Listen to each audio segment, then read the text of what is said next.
In the heart of the medieval world, a woman's body was more than flesh and bone. To lawmakers and rulers, it was a vessel of danger, temptation, and disorder. A thing to be feared, controlled, and shamed. Picture a crowded market square in 14th century Europe. Bells toll. Villagers gather, whispering. At the center stands a woman, bound to a wooden pillory, her hair shorn off in jagged clumps. She has been accused of immodesty, a crime so vaguely defined that nearly any behavior could fall under its shadow.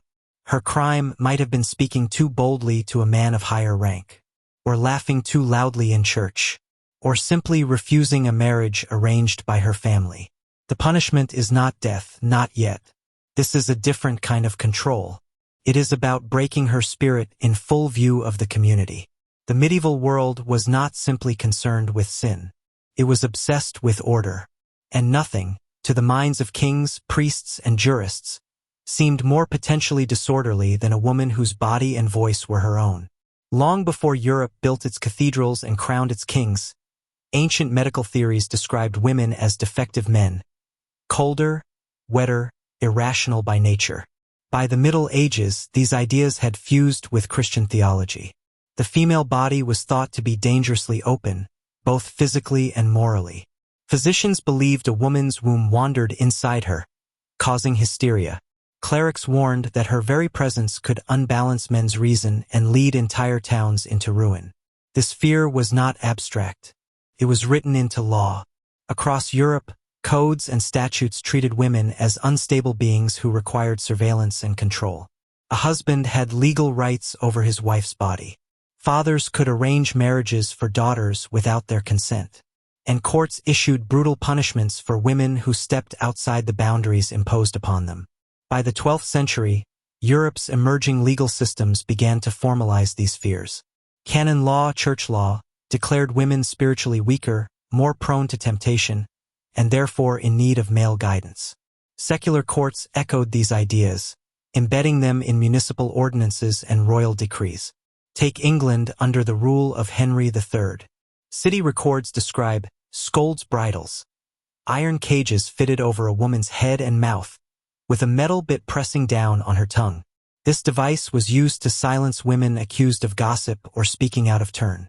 They were paraded through town as an example, while crowds jeered and threw refuse.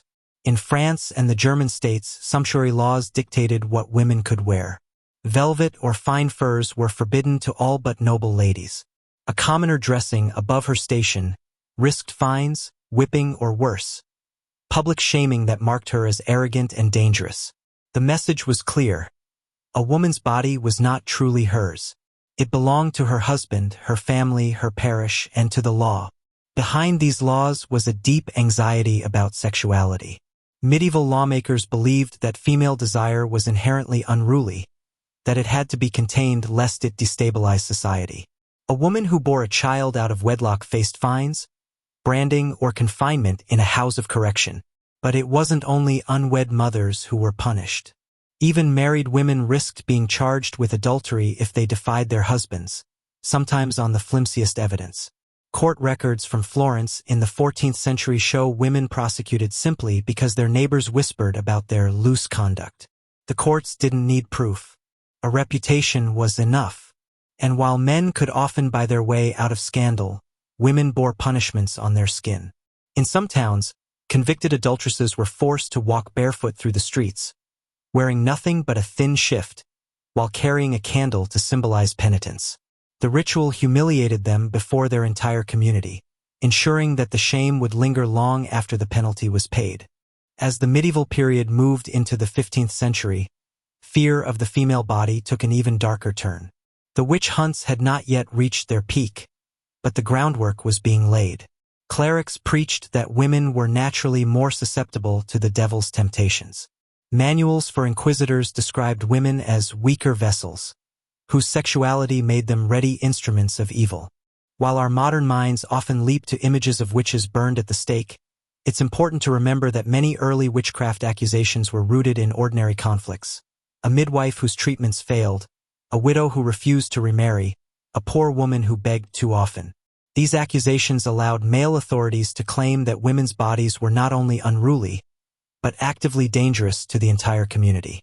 This atmosphere of fear reinforced laws designed to strip women of autonomy. A woman who spoke too boldly could be branded a scold. A healer who mixed herbs could be called a witch. A wife who resisted her husband's authority could be beaten under the doctrine of correction, sanctioned by church and court alike. Public punishment wasn't just about enforcing the law. It was about theater, about reminding everyone who was in charge.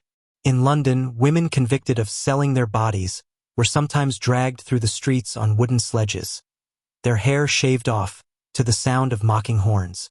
In parts of Germany, shame masks, grotesque iron visors shaped like pigs, donkeys, or serpents, were locked onto women's faces as they were marched through town squares. The masks were heavy, painful, and deliberately humiliating, symbolizing the animal nature the authorities claimed these women embodied.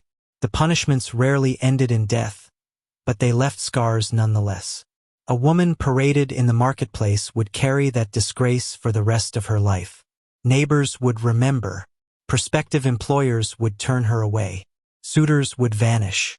These spectacles told every girl watching, stay quiet, stay obedient, stay small, or risk becoming the next lesson. What made these punishments so enduring was their foundation in fear disguised as morality.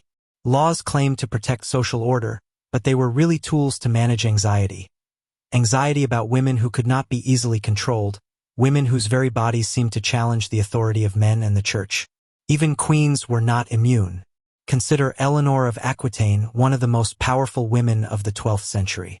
She was placed under house arrest by her husband, King Henry II of England, accused of plotting against him. Though she was not tortured or paraded through the streets, her imprisonment reflected the same principle that governed the humblest village law. A woman, no matter how high-born, was dangerous when she moved beyond her prescribed role. From the loftiest courts to the poorest alleys, medieval law treated the female body as a threat. And the punishments, from scolds' bridles to shame masks, were all designed to remind women that their power must be broken in public view. By the 14th century, European courts had perfected the art of turning female bodies into symbols of danger and disorder. As legal codes expanded and towns enforced stricter regulations, women were not only punished for crimes, they were punished for being women who challenged the roles men prescribed. Consider the scold's bridle, an iron cage locked around the head, fitted with a plate that pressed down on the tongue. A woman accused of gossiping, nagging, or speaking out of turn might be paraded through the streets wearing this cruel device. The message was clear. Silence was not just a virtue, it was mandatory. Even words, if spoken by the wrong mouth, were treated as a threat to the social order. These punishments were not isolated. They were part of a cultural obsession with controlling female expression and appearance. Legal records from England, France, and the German states reveal countless cases where the crime was not theft or violence but insolence, behaving in a way deemed improper for a wife, daughter, or widow. In some towns, even dressing above one's station could invite public rebuke, enforced by sumptuary laws that dictated how many rings a woman could wear or how long her sleeves could be. To medieval authorities, clothing was not a personal choice. It was a statement about status, morality, and obedience, and it had to be policed. Behind these laws was a deeper fear. Medieval medicine, steeped in classical writings and church doctrine, taught that the female body was inherently unruly. Women were said to be colder, wetter, and prone to imbalance, ruled by humors that made them unpredictable and dangerous if left unchecked. Monks and physicians warned that women's appetites, both physical and emotional, required constant supervision. The law followed this logic, treating the female body as something that needed restraint, sometimes literally. One striking example comes from the punishment of so-called common scolds in English towns. Women accused of creating disturbances, whether through quarrels, accusations, or simply refusing to stay silent, were sentenced to the ducking stool. Strapped to a wooden chair at the end of a long beam, they were dunked into a river or pond before jeering crowds. These were not quick or private reprimands. They were theatrical events, designed to humiliate and to warn others. A single accusation from a neighbor could ruin a reputation, and the law provided no real defense. Elsewhere in Europe, municipal laws punished women suspected of sexual misconduct with equally public rituals. A woman accused of adultery or fornication might be forced to walk barefoot through the streets in a shift, carrying a candle or a stone, while onlookers shouted insults. Even when no physical harm was inflicted, the shame was profound. These processions turned women's bodies into living billboards of dishonor, teaching communities to equate female independence with sin.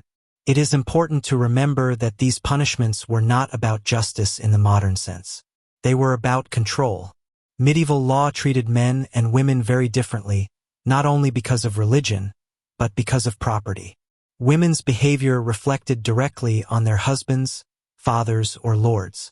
If a woman spoke too boldly, dressed too richly, or resisted marriage, it was seen as a threat to the authority of men, and by extension to the stability of the entire social order. In cities like Paris and Florence, civic statutes targeted women accused of prostitution with branding, banishment, or regulated clothing. A bright scarf or colored belt might be mandated, marking a woman as an outsider wherever she walked. Yet records show that many women defied these laws, wearing forbidden garments to blend in or to protest their status. The authorities responded with even harsher measures, fearing not only sin but disobedience.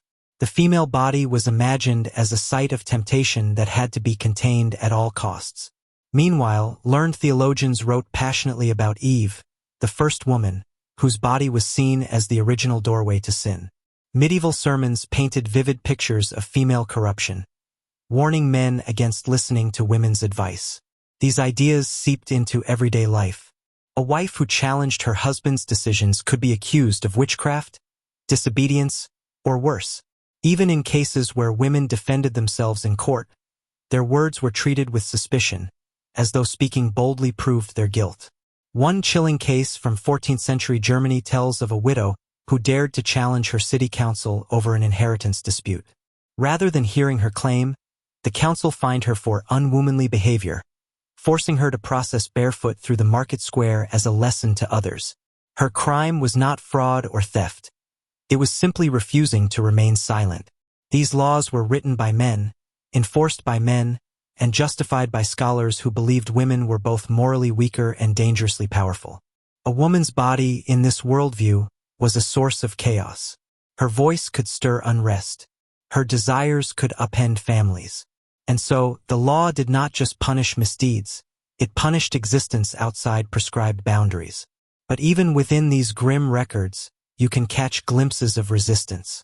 Some women fought back through the courts, calling on relatives or allies to testify. Others used clever tricks to turn the public gaze in their favor, appearing penitent while secretly mocking their accusers. Chroniclers mention women who emerged from ducking stools laughing, winning sympathy from the crowd. In a few rare cases, entire neighborhoods rallied to protect an outspoken woman, refusing to let the officials carry out their sentence. Yet such victories were rare. For most, the fear of public shame kept them in line. Imagine living in a world where the law could decide not only your fate but how your body would be displayed to your neighbors. A world where stepping out of your home meant risking an accusation that could strip you of your dignity in an instant. The fear of the female body in medieval law was not just about women's actions. It was about the anxieties of men who ruled courts and councils. It was about churchmen who preached that women must be guided, corrected, and subdued. And it was about a society that saw female autonomy not as strength, but as danger. By the late Middle Ages, these ideas were so deeply rooted that even reforms could not erase them. As cities modernized their legal systems, punishments grew less violent but no less controlling. Women were fined for talking back, shamed for walking alone, and silenced in guilds and universities. The body remained a battlefield of authority and fear. Looking back today, these punishments seem cruel and absurd, but they were built on a logic that felt unshakable to those who enforced it. The female body, they believed, had to be marked, managed, and sometimes broken to preserve a fragile order. The ducking stool, the bridle, the barefoot procession, they were tools of power disguised as justice. The medieval world may be gone, but its lessons are clear. Fear breeds control. And when that fear centers on something as natural and human as a woman's body, the law becomes less about protecting society and more about maintaining dominance.